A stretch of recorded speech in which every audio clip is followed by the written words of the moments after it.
And welcome back to the Constitutionals. This is episode 239.5. This is a very special episode. I have an interview with the one and only Helen Hong.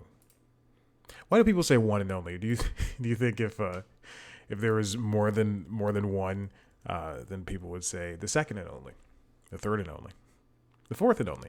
Helen Hong is on the show today. I've turned into morning radio. Helen Hong's on the show. You've seen her before.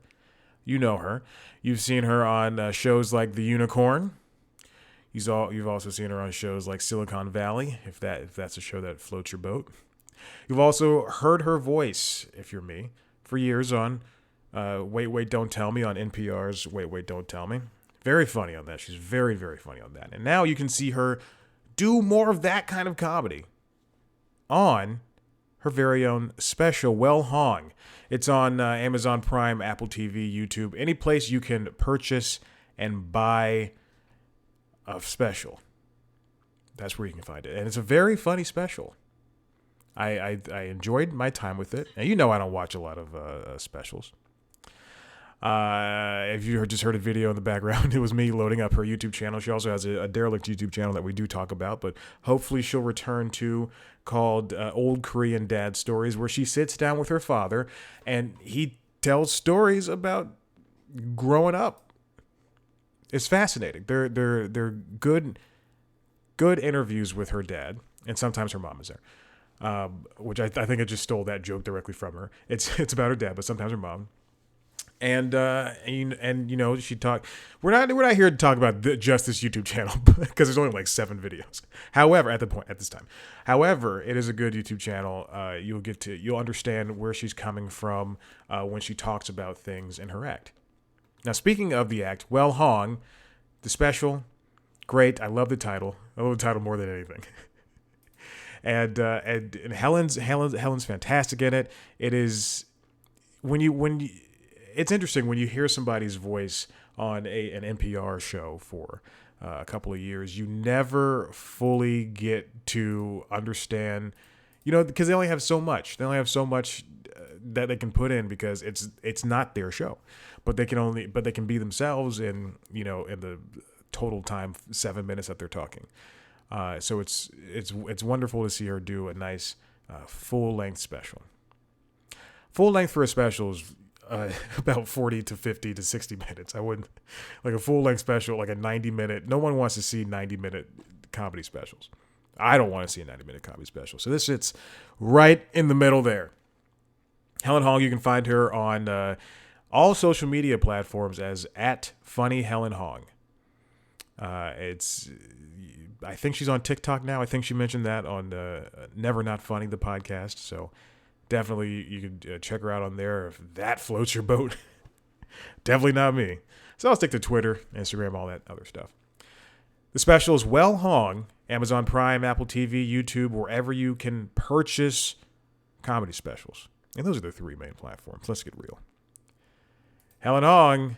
Oh, wait, hold on. Let me do the rest of this. If you want to see a video version of this, I forgot to do this. If you want to see the video version of this show, head to youtube.com/C+comedy. You can see me in my apartment talking to Helen Hong all the way across the country in her home. It's wild, the technology these days.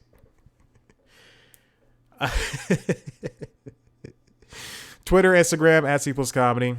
Be on Twitter, Instagram, @ChatBlackWhite. Like us on Facebook. Also, there's a premiere show, News Time, which is a weekly internet news show. Internet, of course, entertainment business news show where I sit down and I talk about one thing, and it's a nice thing I talk about. What is it? Like I take a story. It's like The Last Week Tonight, except way less funny. It's like The Daily Show, so less funny. There you go. Do that. Check it out. youtube.com/C+comedy. Here's the interview. Okay. Bye.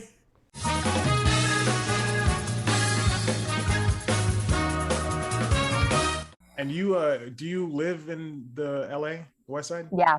Okay. I live in LA. I actually live in South Central Los Angeles. Because, you know, Please tell me about your experience in South Central Los Angeles. oh my God, I love it.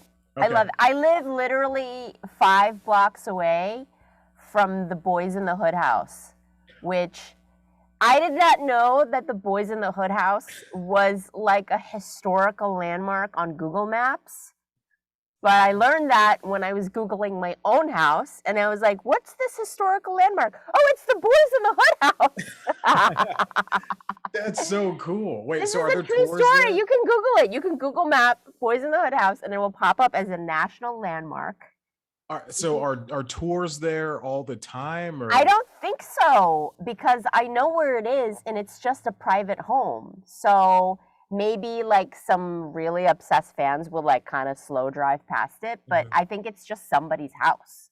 It's So that reminds me of like the Brady Bunch house and the full house, I guess. yeah. Like people buy those and those probably cost what, two, three, four, five. I don't know how much money the houses cost, but they're millions of dollars. Not the Boys in the Hood house yet.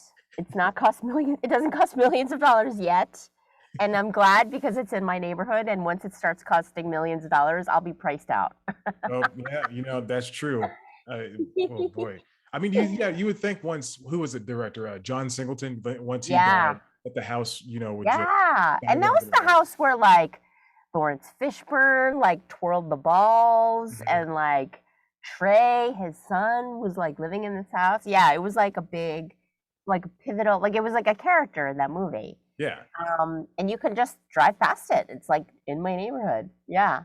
But I it's think that's really pretty cool. cool. Like it's really cool. And this neighborhood is really great. Like people don't realize, and I didn't even realize because I hadn't spent that much time in South Central, Mhm. that there's like definitely scary parts of South Central that are like the gang activity parts of South Central. But then there's like whole chunks of South Central that are like solid middle class families. Like my Mm. neighborhood is predominantly Black and Latino, and it's like older Black folks who have owned their houses for years and years and years. Right. And then like newer, Latino families that are like the newer people coming in, and they're like young families with kids.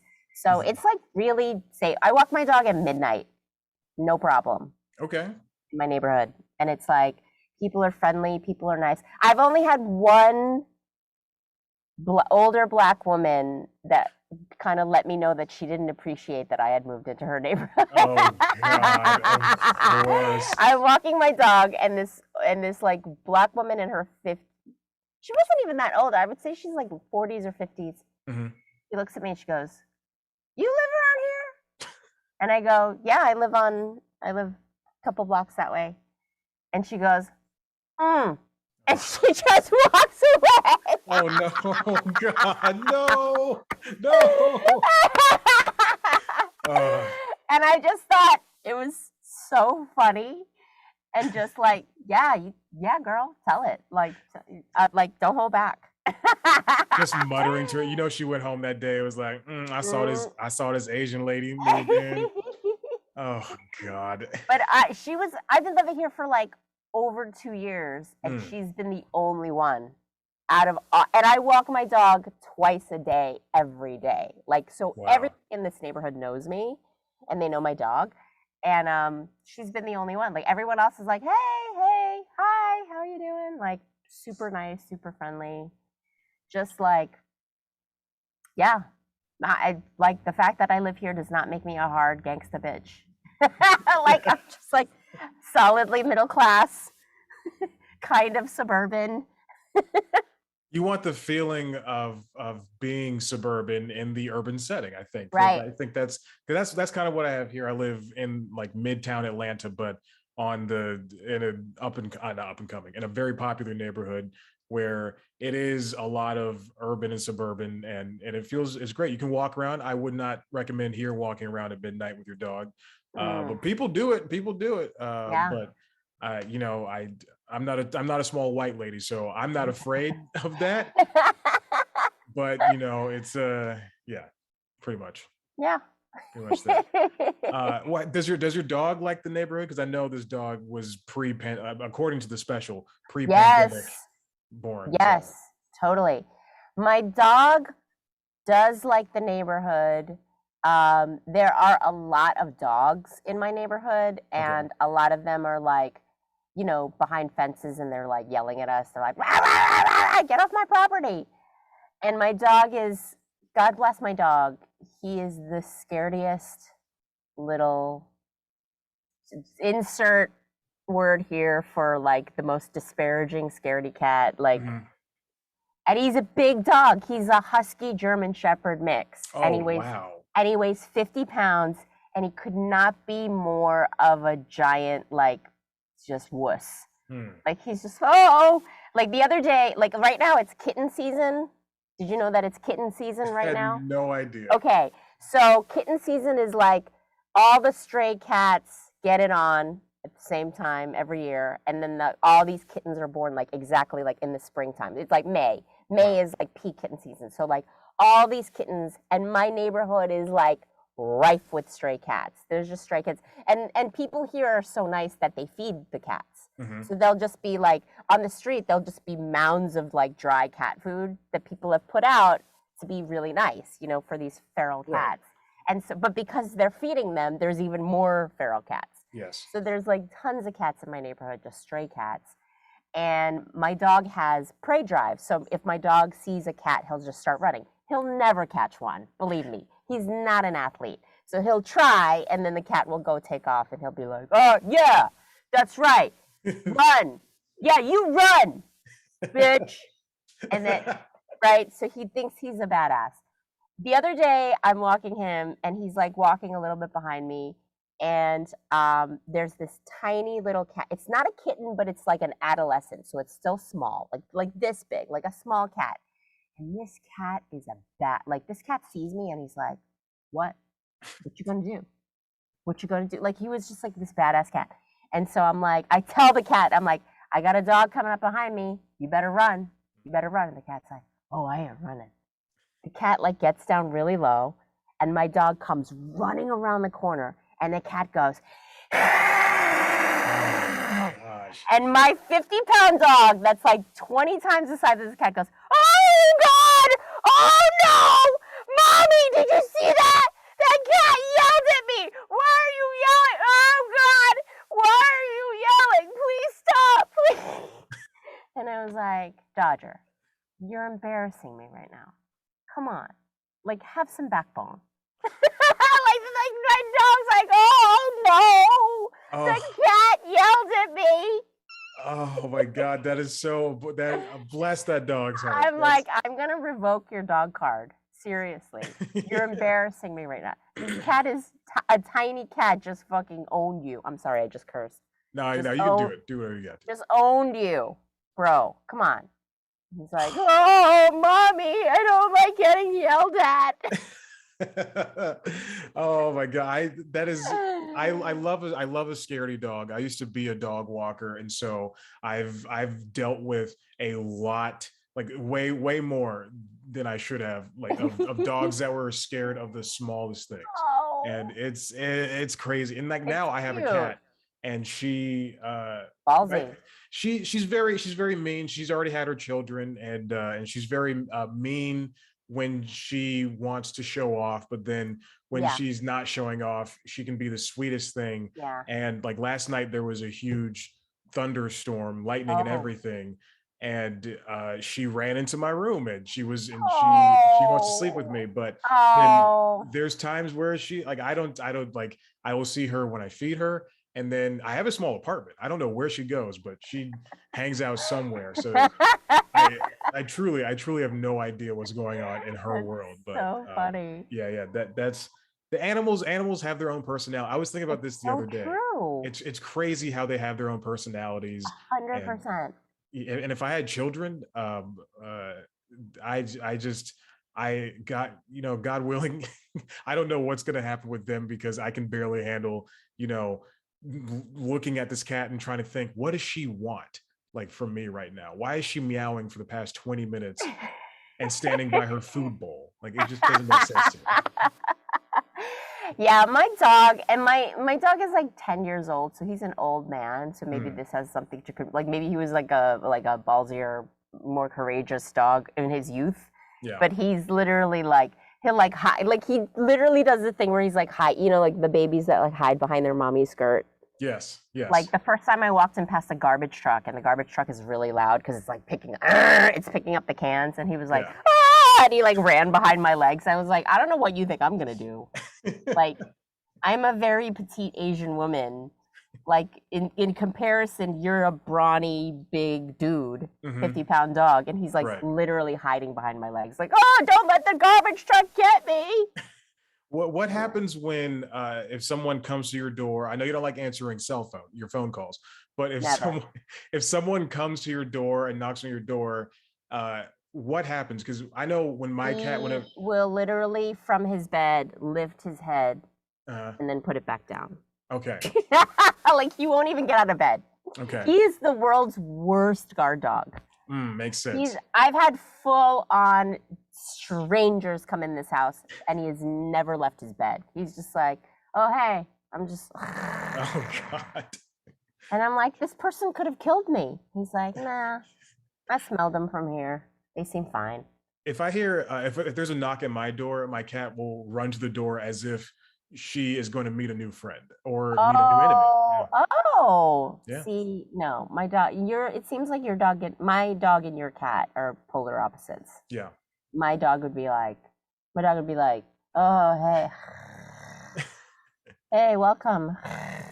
The money's over there. Yeah, go get the money. Go the TV, the bed, all that stuff. Take it, take it. Uh, Hmm. well, I figure we should talk a little bit about your special. Yeah, let's do it. Well Hong. First of all, great title. Thank Obviously, you. play on the name. Like that's if there was an easier title to be chosen, I don't know what it is. Um, I but think that was like I taped the special and then at the end after all the editing they were like, oh, what should we call it? And I'm like, I don't know, like I hadn't thought about it, and so I was yeah. like, well hung. Yeah, well hung, yeah, let's go with that, yeah. And you know what? Also, I do think it's very funny. And I always, whenever since the pandemic started, or is what it is now. Mhm. I've always, and when I watch specials and then I interview people, I always ask them, did you feel compelled to do COVID based jokes? And because you basically start out the gate with that stuff, and Yeah, so yeah, it's different for everybody. So what was yeah. your process For like? me, I really like I can't talk about stuff on stage that doesn't interest me. Hmm. Like, I guess there's older jokes that I can kind of phone in, but for the most part, for me, I have to talk online. I have to talk on stage about stuff that's really going on in my life. There has to be that authenticity there, or it doesn't, like, I can't sell it. Like, I'm not that great of an actress on stage where I can be like, oh, what's the deal with commercial? Like, I don't care. If I don't care, like, I can't sell it on stage. And so this was like, when I taped my special, I talk about this on in the special. It had been my first time on stage in a year. Hmm. Literally, it was like the first big event after lockdown, and so I was like, all the only thing that had been going on in my life was the pandemic, and so I had to talk about it because it was the freshest stuff that was going on that I was dealing with in my life, that I knew universally everybody was dealing with in their lives, but also like I feel like I needed to address it because like everyone in that crowd, that had been the first time that we had congregated in a group Hmm. in a year, because that event was one of the first like it was the opening back up of New York City. It was the Tribeca Film Festival Oh. where my special was taped in conjunction with Tribeca Festival. And so like New York City had declared like Tribeca Fest is going to be the first, public event post lockdown. So everybody in the room was like, oh, we were all like freaked out. Like we had all been like wearing masks and holed up in our apartments just the day before. And so everyone was a little like, oh, so I felt like I had to address it. I had to address it. That's why I came out the gate with it, because I was like, it was like, oh, we're here. Yeah. Can you Uh, believe it? that the so for that's your first big event. How did it feel like getting back on stage? I mean, obviously you probably went out and did smaller stuff, but I did, like yeah. that you must have been nervous, like you were just starting So comedy that day. nervous. Okay. So nervous. Wow. Yeah, because um, when you're doing stand up for a long time, it never leaves you. Like it's always like riding a bike, like they say. You get back on and you just know how to do it. But Right. the first time you get back on the bike after a couple of years, it's wobbly, right? It's not like you Yeah. jump on the bike and you're suddenly like Tour de Francing.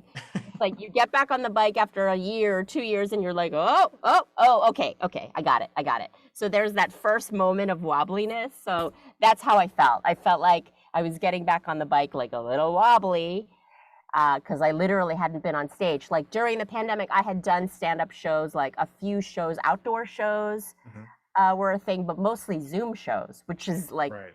in this very closet. By the way, this is my Yeah. bedroom closet. I can still hang clothes, see? Oh, wow.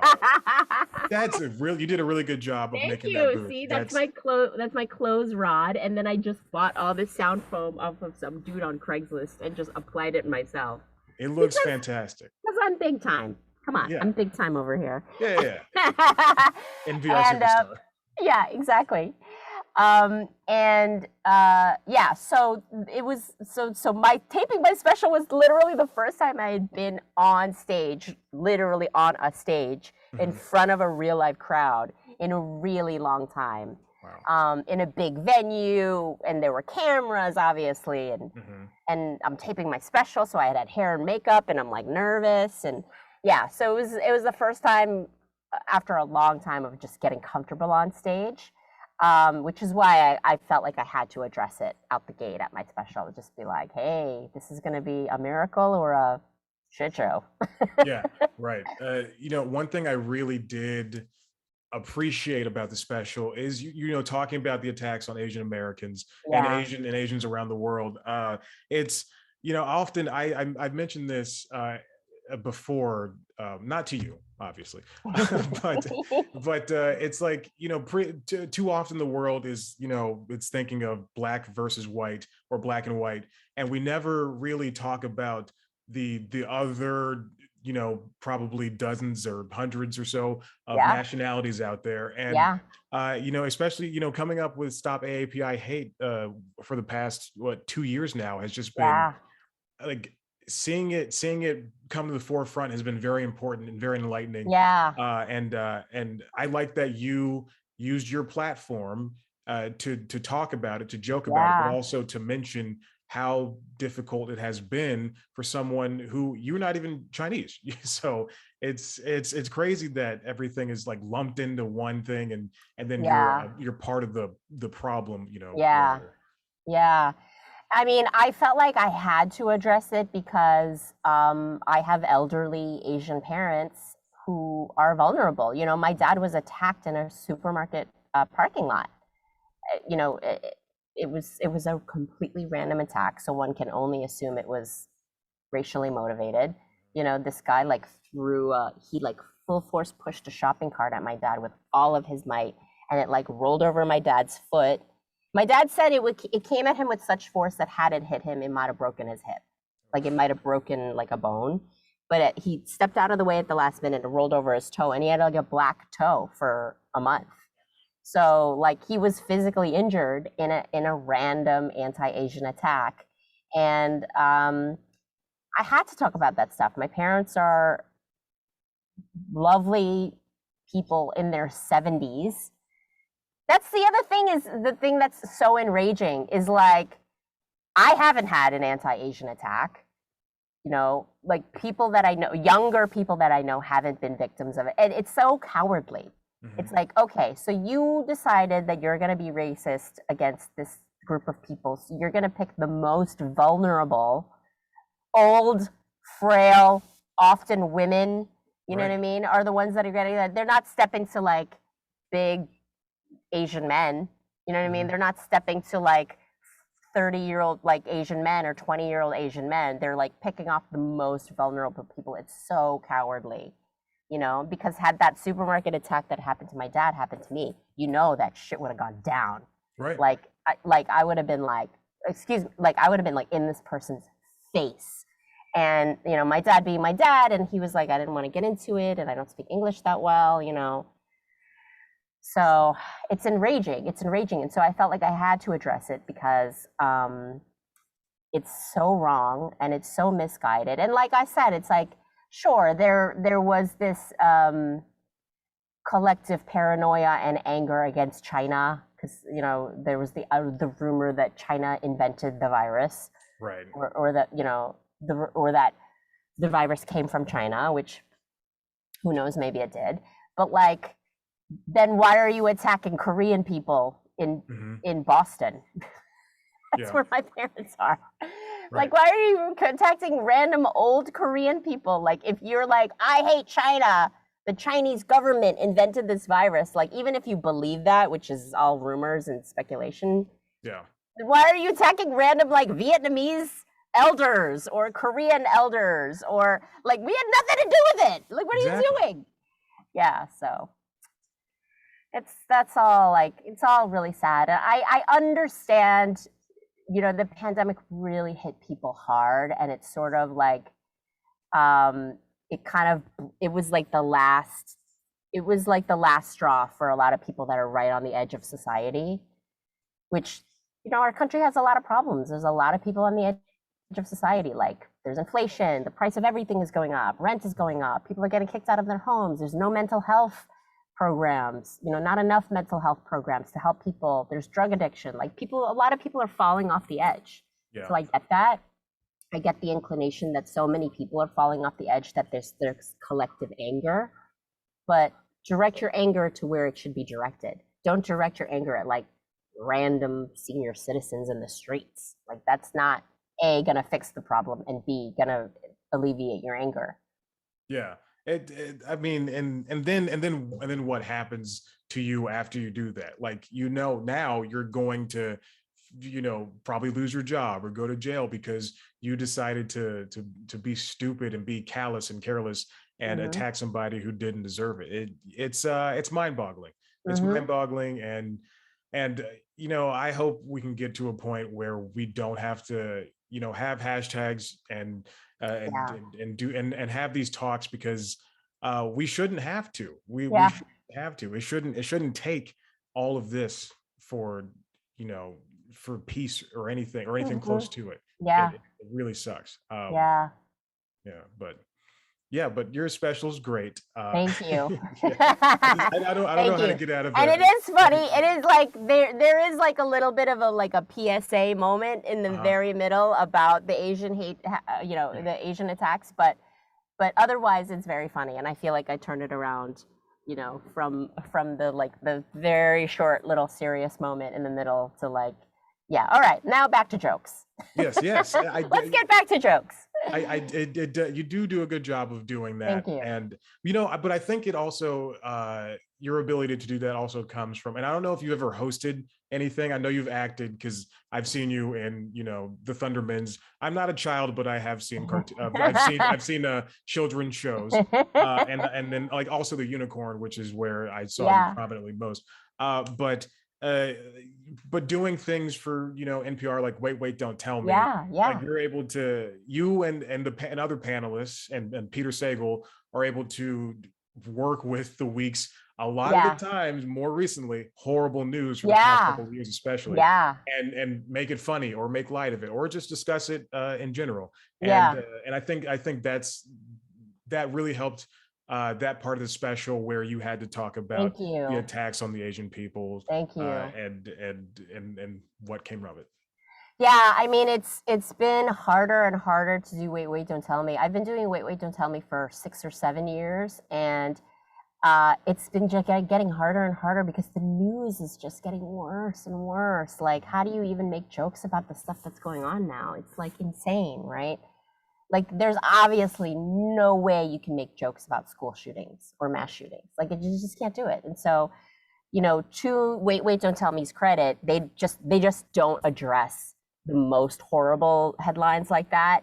But then the lesser horrible headlines we definitely do make light of it and spin it and make jokes and make fun of it, and we try to like tease out the funny bits of like the horrible news. And I feel like that's something that we've had to do collectively as a country and as a society and as a world, because so many horrible things are happening in the world right now. It's like we have to laugh about stuff. I think maybe this is part of the reason why stand-up is so popular now, is the world is such a horrible place that we need some escapism. We need to laugh about it. We need to hear a perspective that makes us laugh about it, because otherwise we would just all be crying all the time. Yeah.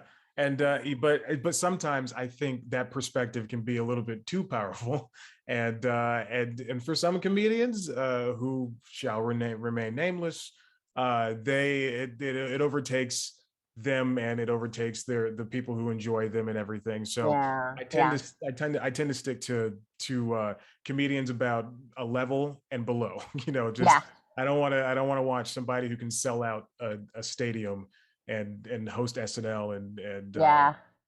and they just have kind of a toxic personality. Yeah, yeah. That's a good rule of thumb. Mhm. Good.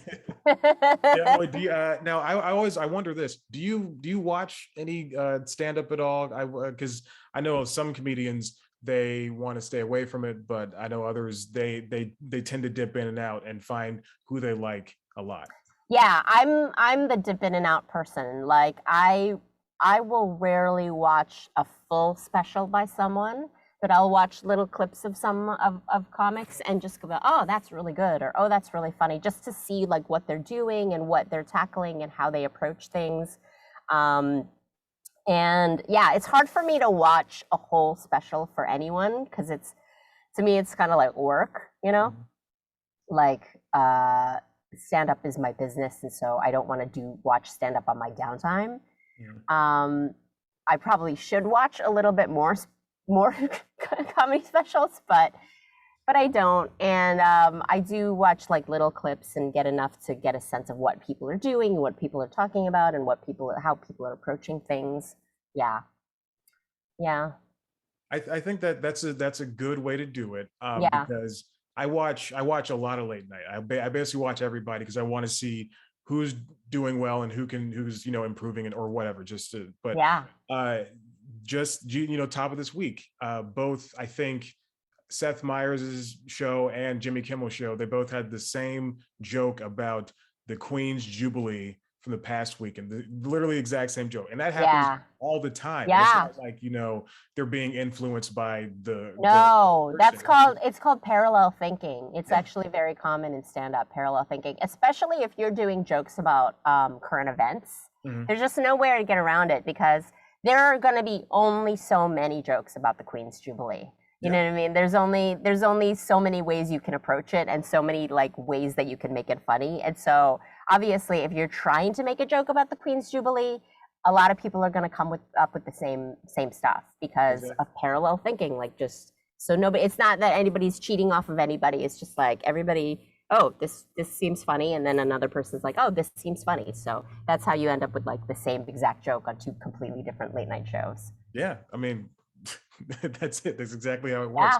Yeah, I do want to ask you about the YouTube channel, the Old Korean Dad Stories. yeah, yeah. Uh, are you going to get back to it? Because I think that's a very good utility to have. Thank you. It's entertaining, and you know what, you learn a lot. Thank I know it you. takes a lot of work because I was watching a Takes couple of so videos. much work. Oh my God, it takes so much work. And I was like, I was doing it. I started it in the like deep pandemic time, like during lockdown time, when I had nothing else going on. Like, I wasn't doing stand up, I wasn't leaving the house, I wasn't doing, auditions and stuff. Like, everything was like pared down, and that's when I started my dad's YouTube channel. It's called Old Korean Dad Stories, and sometimes Mom. Mhm. And since then I've gotten super busy, which is why I've sort of like let it go a little bit. But it takes so much work. You got to hire an editor and like go over, like do a paper cut, like transcribe the interview with my dad, and like edit it all together. So that part is taking a lot of work, which is why I've sort of abandoned it a little bit. But I do need to get back to it, because I have a backlog of like great raw footage that I've taken with my dad. I mean, there might be a point where I just like throw up the raw footage and just Right. be like, hey, you guys figure it out. Here's a long interview with my dad, and please enjoy it. But my dad is really entertaining. He's very charismatic, and he just has like his incredible stories. So like I recently was reminded by my dad that he's like, do you remember there was a guy that lived in our living room for a year? And I was like, what? Like when I was 8 years old, my dad had always, my parents came to this country and like they started small businesses and a bunch of different, like they owned a card store, they owned like a rotisserie chicken stand, like a bunch of random small businesses. And he's like, when I was doing the rotisserie chicken stand, there was an illegal immigrant from Korea who had been smuggled through Mexico. Like I didn't know this, that there are like people of completely different that come from different parts of the country, of the world, like different nationalities from all over the world that come through Mexico. It's not just Latin Americans or Central Americans that are coming through Mexico. It's like people of all races. So this Korean man who had been smuggled into the country through Mexico was just like homeless and jobless and just kind of wandering New York City. My dad like came upon him one day and was like, all right, you can come work for me. And the guy had nothing, no place to stay. And so my parents, to their credit, let this random man live in our living room. He's like, you don't remember there was like a sheet hung in the middle of the living room and there was just a whole ass man sleeping behind this sheet? And I'm like, no. And he's like, you were 8. Like you were old enough to remember. And I'm like, I don't remember this at all. Apparently there was like a sheet that was dividing our living room and there was like a mattress on the other side and there was just a whole ass man just living on a sectioned off part of our living room. And he would come to work every day with my dad, at his rotisserie chicken shop. And then and he's like, and the guy was like such a hard worker and he did all this stuff and he went above and beyond and he worked his ass off all day. And then he came back and lived in our living room. And I was like, what? So my dad's like telling us this story and I'm like, how do I not remember a whole ass man living in our living room?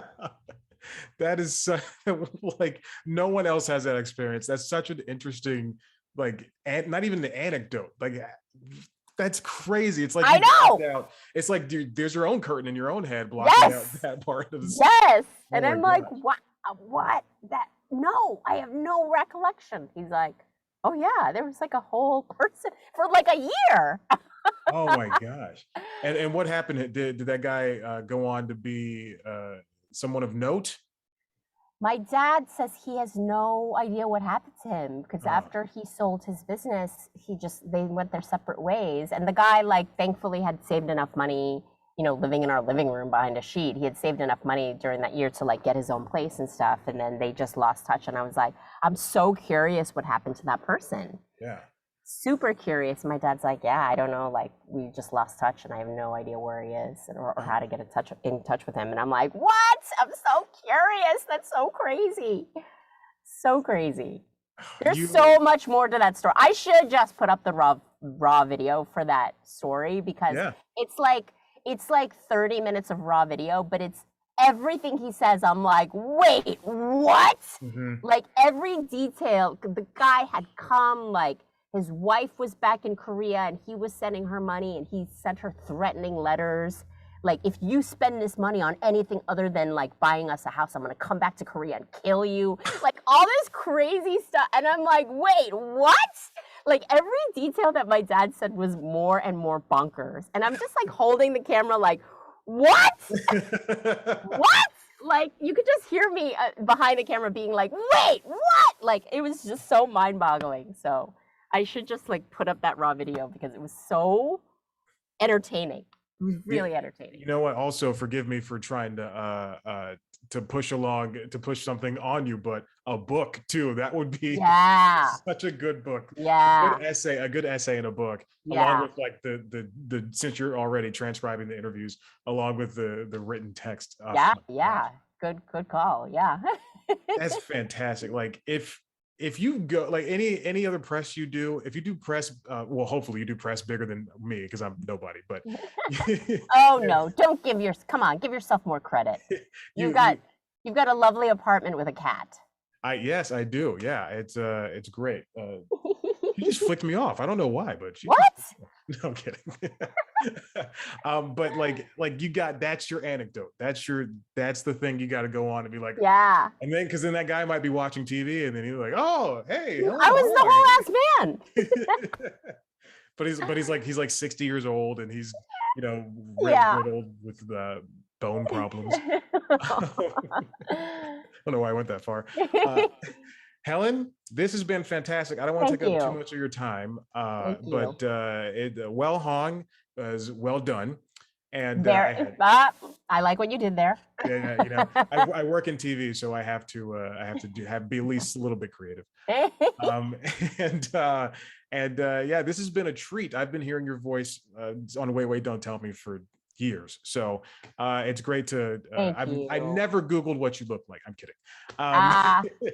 No, but no, this has been fantastic. Thank you so much. A true joy. Yeah, thank you for having me. Thank you for inviting me on. Thank you for telling me about your cat. You're very welcome. And good luck with everything. And thank you. Well Hong, the special is Well Hong. Go watch it. Go watch it. All right. Bye. Thank you so much. Bye.